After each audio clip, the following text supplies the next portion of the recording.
Welcome to this new episode of The Context. Today I want to talk to you about our spectrum of abilities.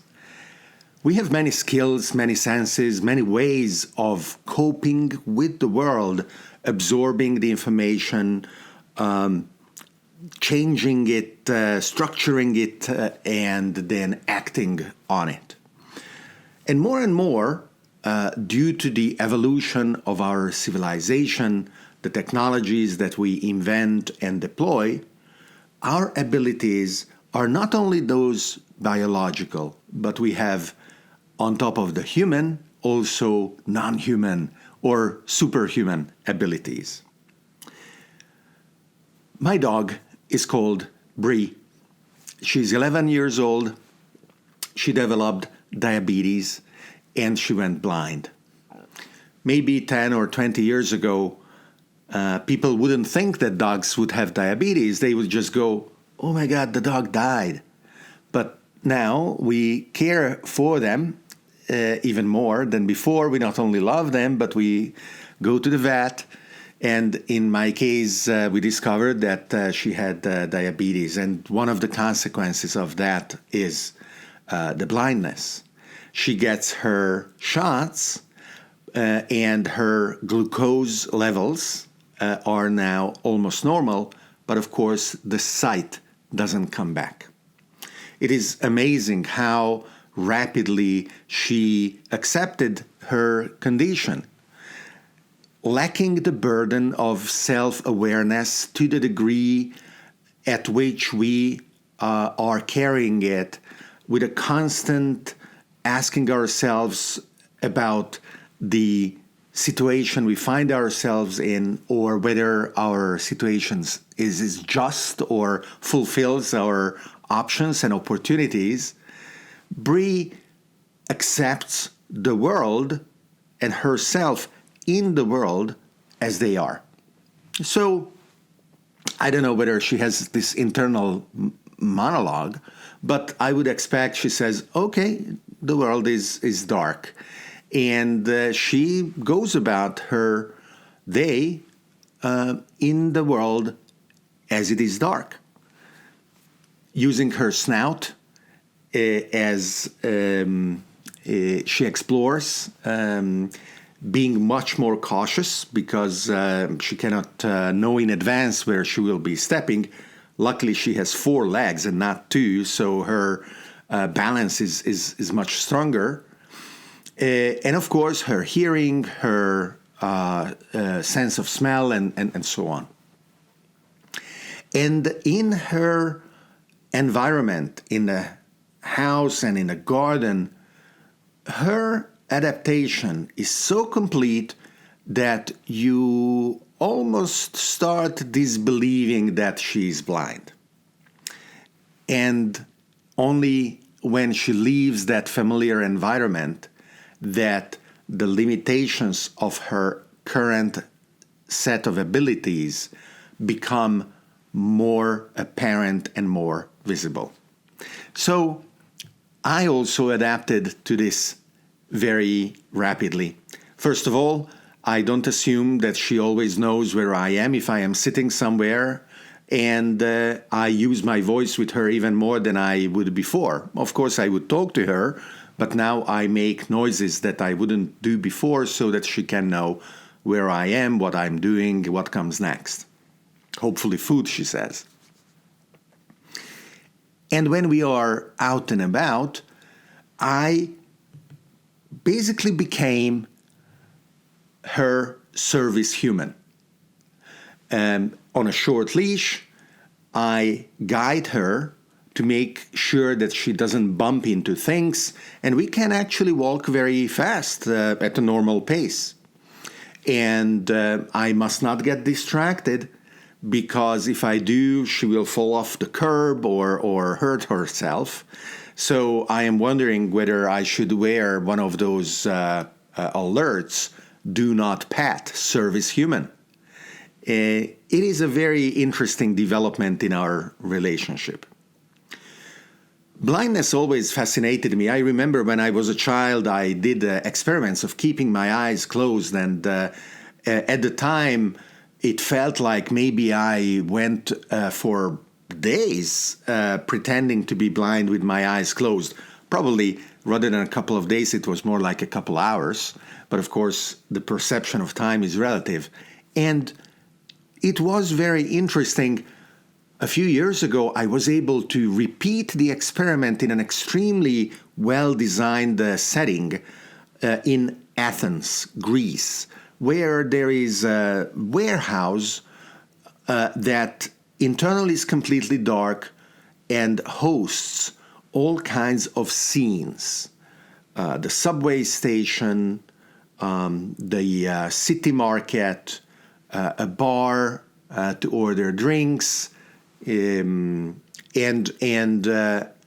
you go in this tour in the dark, guided by a blind person, and you experience the world without the intrusion of eyesight in a completely different way, and you start to learn what is needed in order to participate in the world in that setting and in that condition.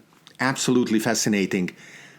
The place is called Dialogue in the Dark, and if you ever go to Athens and you are sick of the ancient monuments and the Parthenon and whatever else, you can spend a very, very interesting and stimulating couple of hours there.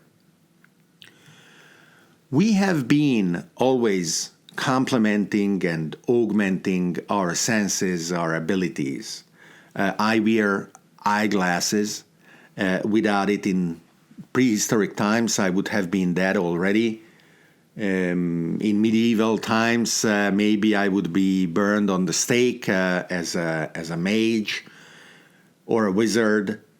And today, luckily, we don't have to keep the limitation of short-sightedness or other aberrations of our perfect sight. Either we can wear glasses, or as one of my children, we can go through laser eye surgery, LASIK. And I would have done it too, but I'm already developing the opposite defect as well. And I wouldn't be able to be without glasses even if I had LASIK, so it's not really worth it anymore.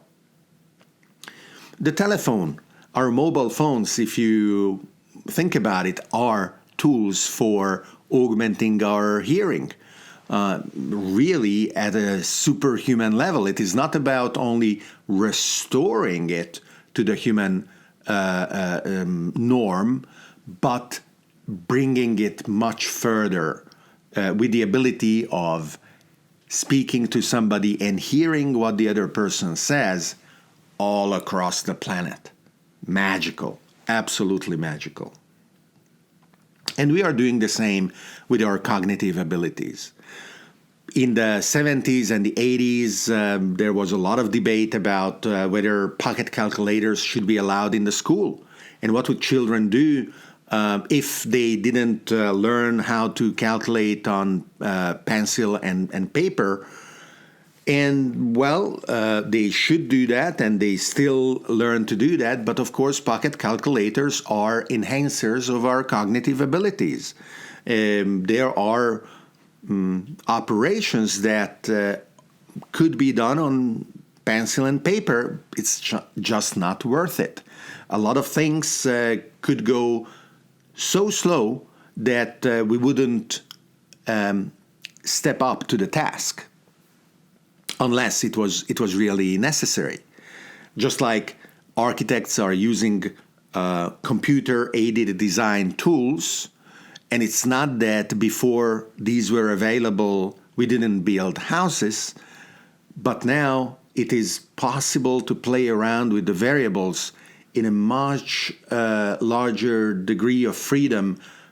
The parameters of all kinds of components in the house can express the creativity of the architect, the needs of the owner of the house, and all of this allows to be more expressive, more effective in achieving our goal.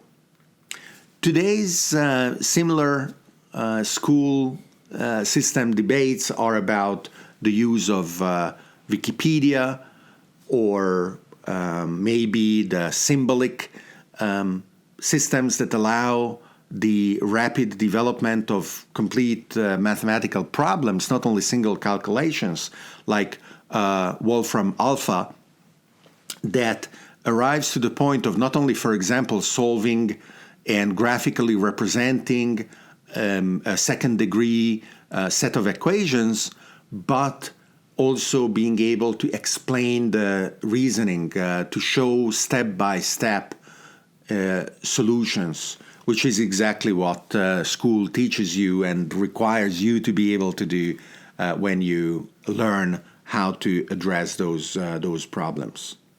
And tomorrow, we fully expect chatbots to be whispering in our ears as we, for example, visit a foreign country where we don't speak the local language, in a simultaneous translation where we will be rapidly accustomed to the necessary delay and pause that this kind of assistance entails, and our conversations will be a little halting.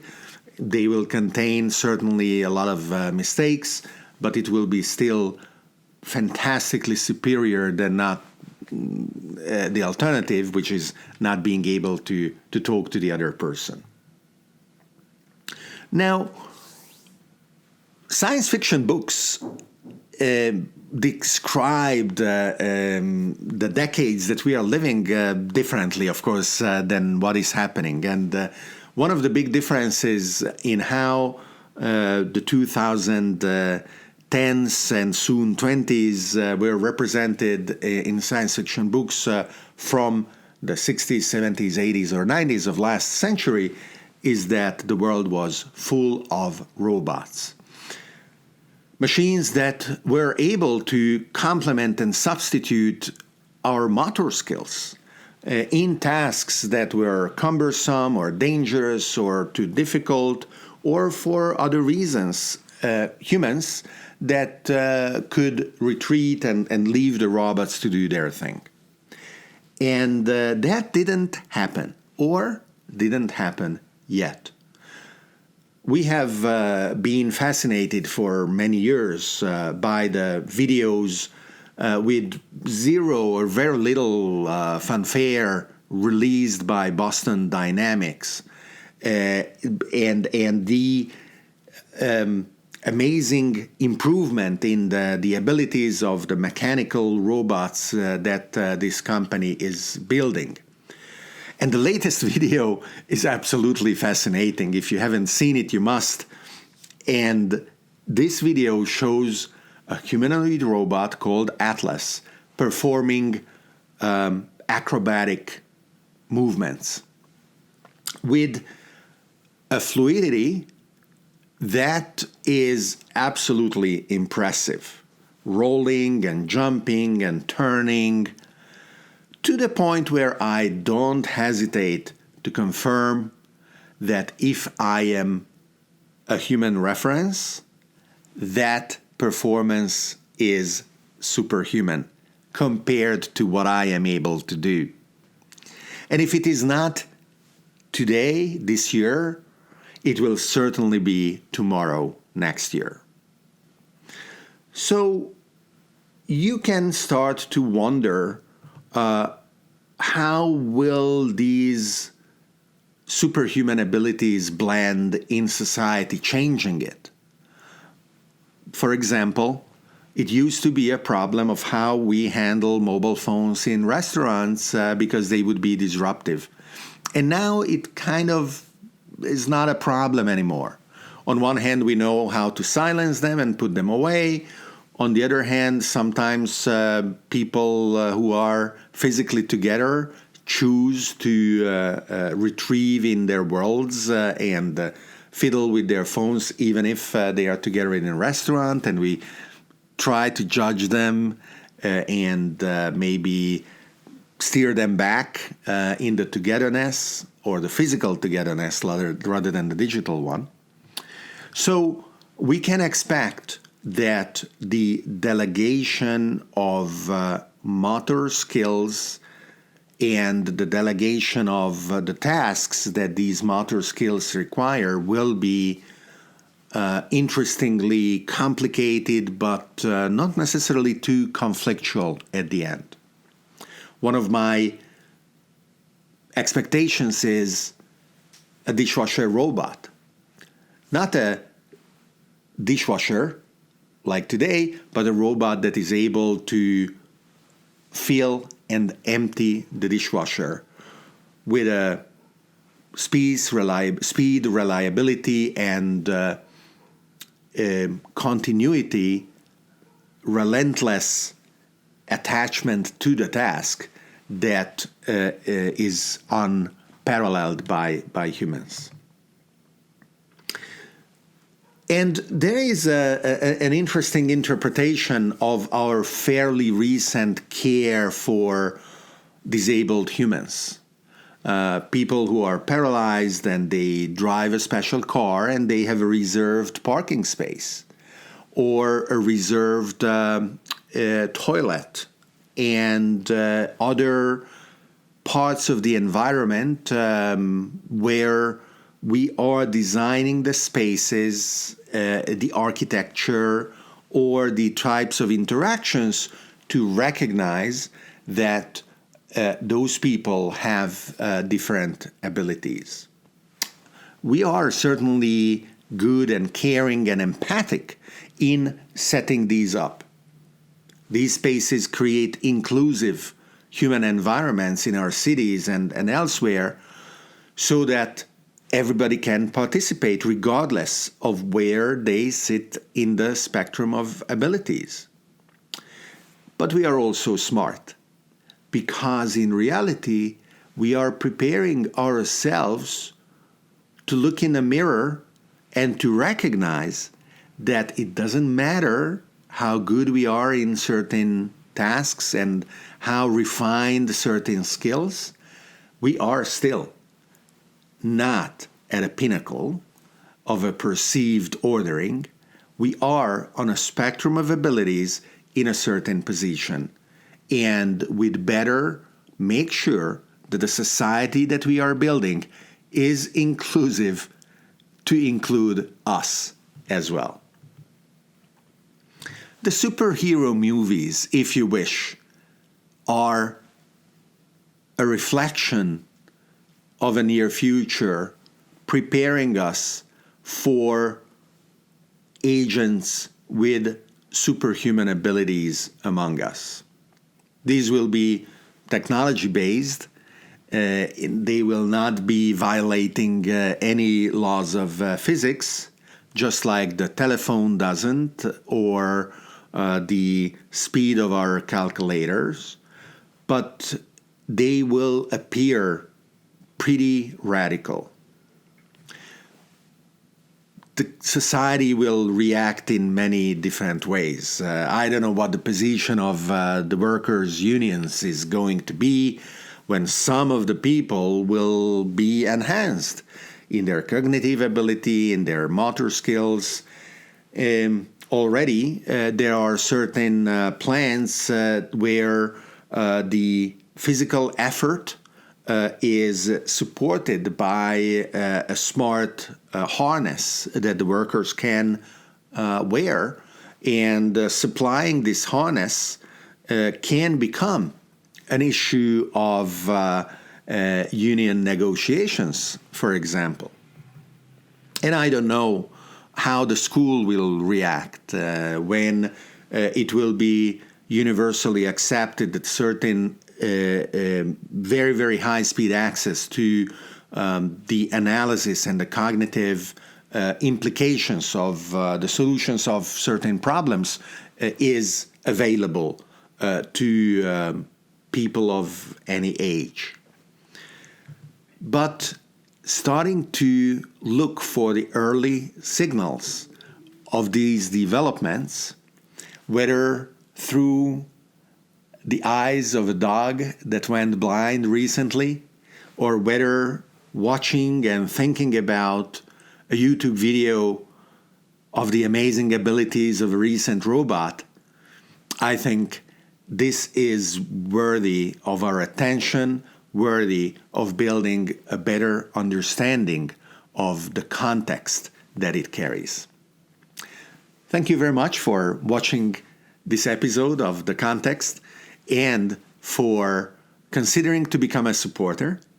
You can do so on Patreon, and for as little as $5 per month or less, your choice, you can help me and my team to keep producing these videos where we try to understand the world and the context that technological and social developments are bringing forth rapidly in our changing world.